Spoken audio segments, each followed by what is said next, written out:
अस्सलाम वालेकुम नाजरीन। इस एपिसोड के आगाज में हम देखते हैं कि कैरक किले के जिंदान में चातलियोन ने एक लोहे के राड को गर्म किया होता है और सलाहुद्दीन के सिपाहियों को दिखाते हुए कहता है, हम कहाँ थे। ये कहते साथ ही वो एथरस की जानब बढ़ता है तो एथरस कहता है, चलो रुको नहीं। इसके साथ ही चातलियोन वो आला एथरस के सीने पर रख देता है और कहता है, चलाओ चलाओ। एथरस खुद पर काबू पाते हुए और दर्द बर्दाश्त करते हुए अल्लाह अल्लाह कह रहे होते हैं। उनके दीगर साथियों पर भी तशद्दुद किया गया होता है और चातलियोन एथरस से कहता है, मैं इंतजार कर रहा हूँ कि तुम मुझसे भीख मांगो, चीखो चीखो। मगर एथरस अल्लाह अकबर कहता है और फिर एथरस के बाद चातलियोन अदरीस के साथ भी यही काम करता है। वो सब के सब यक ज़बान होकर अल्लाह अकबर ही कहते चले जाते हैं। इधर काहिरा में वजीर सलाहुद्दीन कहते हैं, मुहिम नहीं रुकेगी, खुतबा पढ़ा जाएगा। अगर हम पीछे हटेंगे तो खलीफा को हिम्मत देने वाले बनेंगे, हम इसकी इजाजत नहीं देंगे। तो काजी फाजिल कहते हैं, खलीफा हर जुमे की नमाज के बाद तकरीब के दौरान बाहर आता है। हालिया वाकयात ने लोगों को बहुत परेशान कर दिया है, मुझे डर है कि दोबारा कुछ गलत हो जाएगा।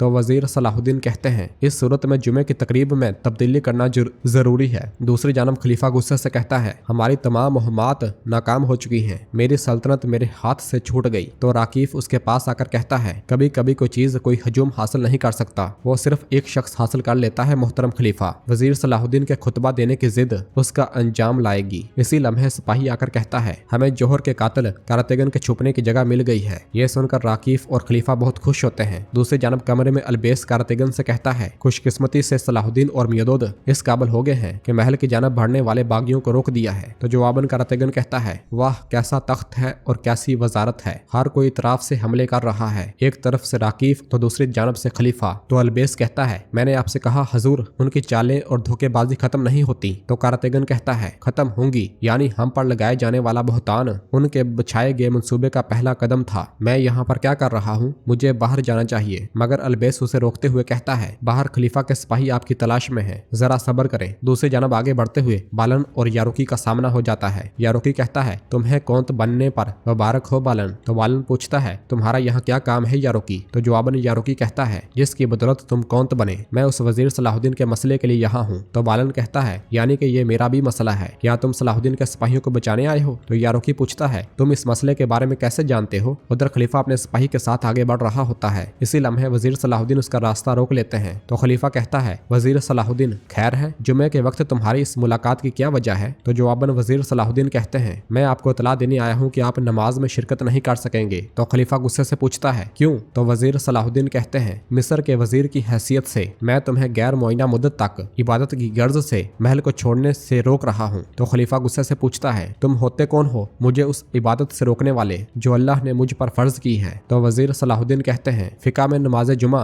रियासत की इजाजत से मशरूत है, फितने में रुकावट डालने के लिए मेरे पास कोई और रास्ता नहीं छोड़ा। तो खलीफा कहता है, मेरी अपनी जमीन में मेरे साथ रवा रखी जाने वाली इस कैद को मैं हरगिज नहीं भूलूंगा सलाहुद्दीन। मैं हुक्म की तामील करूंगा, लेकिन ये बात याद रखो कि तुमसे डरने की वजह से नहीं, बल्कि अपने लोगों की सलामती के लिए। तो जवाबन वजीर सलाहुद्दीन कहते हैं, जिस भी वजह से करो, लेकिन हुक्म की तामील करो, जो चीज सही है वो यही है। मिस्र के मोमिनों को सुकून की जरूरत है और तुम उसमें रुकावट नहीं बनोगे। जिस पर खलीफा को बहुत गुस्सा आता है और वजीर सलाहुद्दीन आगे बढ़ जाते हैं। दूसरी जानब ताजिर राकीफ एक सिपाही को खंजर देते हुए कहता है, तुमने सब कुछ अच्छी तरह से समझ लिया है ना। तो वो सिपाही कहता है, जनाब फिक्र न करें, वो मुझसे बच नहीं पाएगा। ये कहते साथ ही सिपाही चला जाता है। उधर बालन यारुकी से कहता है, मैला ने कहा है कि सलाहुद्दीन अयूबी के साथियों को किले के अंदर एक कैद खाने में रखा गया है, उनकी वहां से निकालने में मदद करने वाली सिर्फ वही है। तो यारुकी कहता है, ये मैला चातलियों की बीवी नहीं है क्या, मैं उसकी बातों पर एतबार क्यों करूं। तो बालन कहता है, मैला को जबरदस्ती चातलियों से शादी पर मजबूर किया गया, अब वो उससे जान छुड़वाना चाहती है, इसलिए हमारी मदद करेगी। ये सुनकर यारुकी कहता है, लेकिन अगर इस मामले के नीचे से गद्दारी निकलती है, अच्छी तरह से जान लो कि मैं वजीर सलाहुद्दीन जैसा रहम दिल नहीं हूँ। तो जवाबन बालन कहता है, फिक्र ना करो, मैं इसे जहन में रखूंगा। और फिर यारुकी पूछता है, अच्छा तो हम अंदर कैसे दाखिल होंगे। ये सुनकर बालन उस लम्हे को याद करता है जब मैला ने उससे कहा था, नीचे कैरक सुरंगों से भरी हुई है, उनमें से एक खुफिया सुरंग कैद खाने की जानब जाती है और सलाहुद्दीन के आदमियों को वहां पर रखा गया है। तो बालन ने पूछा था, सुरंग का दाखिली रास्ता ऐन कहां पर है। और फिर बालन यारुकी से कहता है, अब मेरी बात गौर से सुनो। इधर काहिरा की मस्जिद में खुतबा दिया जा रहा होता है। तारीफ तमाम जहानों के परवरदिगार अल्लाह के लिए है। खातमुन नबीयीन और मुजाहिदों के सरदार हजरत मोहम्मद सल्लल्लाहु अलैहि वसल्लम और उनके तमाम अहलो एयाल और सहाबा पर दरूदो सलाम हो। काजी फाजिल सलाहुद्दीन और मियादोद वहां पर मौजूद होते हैं। ताजिर राकीफ की जानब से भेजा हुआ सिपाही भी वहां पर बैठा हुआ होता है और फिर वो वहां से उठता है और वजीर सलाहुद्दीन के पीछे वाली साफ में आकर बैठ जाता है। उसकी नजरें मुसलसल वजीर सलाहुद्दीन पर देखकर बाइबोरा भी उसे देखने लग जाता है। खुतबा जारी होता है, ए ईमान वालो, अमीरुल मोमिनीन, अब्बासी खलीफा जो खुदा के हुक्म से मुनव्वर हैं, उनके नाम से जहाद के मकसद की तरफ दौड़ो। इसके साथ ही राकीफ का आदमी उठता है और हमला कर देता है, मगर उसका खंजर वजीर सलाहुद्दीन के सामने आने वाले मीदोद के सीने में हो जाता है। यह देखकर हलचल मच जाती है। उस गद्दार को फौरन दबोच लिया जाता है। बाइबोरा गमगीन होते हुए मेरे शहजादे पुकारने लग जाता है। आंखें खोलें जानब कुर्बान, आंखें खोलें। काजी फाजिल और वजीर सलाहुद्दीन भी बहुत ज्यादा परेशान दिखाई देते हैं। मीदोद का जायजा लेने के बाद लतीफ नफी में सर हिलाता है। यह देखकर सबकी आंखें भर आती हैं। बाइबोरा ज़ारो कतार रोने लग जाता है। वजीर सलाहुद्दीन गुस्से से उठते हैं और उस गद्दार को दबोच लेते हैं और उससे पूछते हैं, तुम्हें किसने भेजा है? तो वो कहता है, ताजर राकीफ ने सलाम पहुंचाया है। आलम इस्लाम में सिर्फ एक खलीफा है। खुतबे के हुक्म के साथ भेजे जाने वाले तुम्हारे भाई के साथ जो हुआ उसको देखकर तुम और सुल्तान नूरुद्दीन भी इबरत हासिल करोगे, ये कहा उसने। ये सुनकर वजीर सलाहुद्दीन को बहुत ज्यादा गुस्सा आता है और वो पूछते हैं, कहाँ है वो कमीना? और उसकी गर्दन पर जोर बढ़ाते ही चले जाते हैं। दूसरी जानब हम देखते हैं कि ताजर राकीफ घोड़े पर सवार आगे बढ़ते हुए कहता है, सलाहुद्दीन मेरे पीछे आएगा, पीछे आना भी चाहिए। अगर सलाहुद्दीन मस्जिद में मरता है उससे लोगों की नजरों में जंगी जानबाज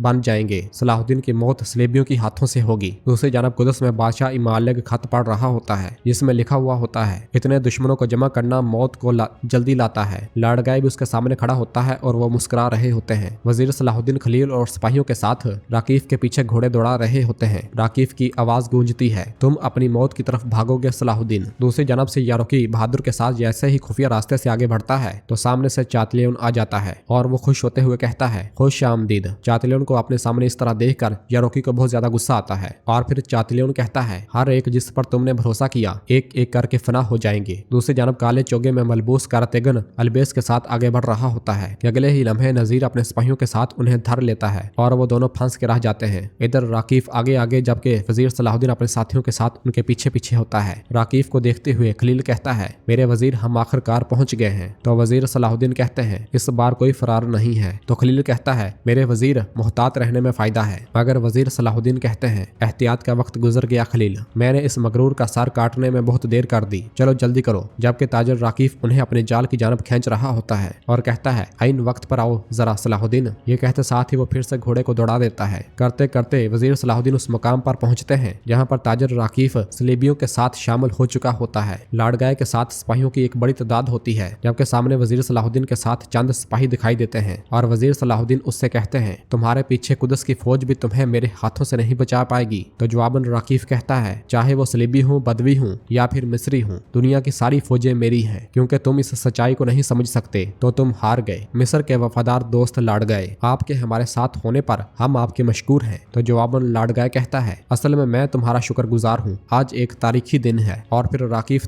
वजीर सलाहुद्दीन से कहता है, मिस्र से निकलने वाले बनी इसराइल की तरह तुम रास्ते के अंजाम पर आगे हो सलाहुद्दीन। तो वजीर सलाहुद्दीन कहते हैं, ये मेरे रास्ते की इब्तिदा है या इंतहा, सिर्फ अल्लाह ही फैसला कर सकता है। जिंदगी और मौत सिर्फ उसी के हाथ में है, या वो हमारी शहादत को आसान बनाएगा या फिर हमारी जीत को। और फिर लाड़गाय के इशारे पर तलवारें बेनियाम कर ली जाती हैं। इसी लम्हे एक जानब से परिंदे उड़ते हैं और उन सब को कुछ आवाजें सुनाई देती हैं। वो सब उन आवाजों का जायजा लेते हैं और इधर उधर देखते हैं। खलील कहता है, वो हमें दो आग के दरमियान छोड़ देंगे मेरे वजीर। आवाजें करीब से करीब तर होती जाती हैं और पहाड़ी पर से एक घुड़सवार सामने आ जाता है। वो इस मंजर को देखते हुए अपने घोड़े की दोनों टांगे फिजा में बुलंद कर देता है। सबकी नजरें उस पर टिकी होती हैं। उसे देखते हुए वजीर सलाहुद्दीन कहते हैं, खलील आग नहीं बल्कि रहमत आई है। देखते ही देखते उस शख्स के पीछे बहुत से सिपाही आ खड़े होते हैं जो कि अपने नेज़े ढालों पर मार रहे होते हैं और उसी की आवाजें आ रही होती हैं। उन्हें तुर्क लिबास में मलबूस देखकर खलील कहता है, हमारे रब ने हमारी आवाज सुन ली है मेरे वजीर। और फिर वो घुड़सवार बुलंद आवाज से कहता है, मूसा को हारून के साथ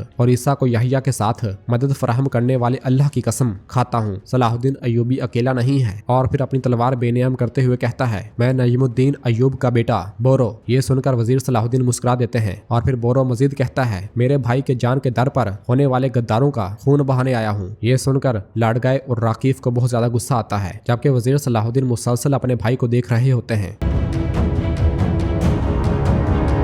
और इसके साथ ही एपिसोड भी इख्तिताम पजीर होती है। अगर आपको ये वीडियो पसंद आए तो वीडियो को लाइक कर दें और जिन दोस्तों ने अभी तक चैनल सब्सक्राइब नहीं किया वो जल्दी से चैनल सब्सक्राइब कर दे और बेल आइकन यानी घंटी वाले निशान को भी प्रेस कर दे ताकि आने वाले एपिसोड्स आपको आसानी मिल सकें। दुआओं में याद रखें। अल्लाह हाफिज।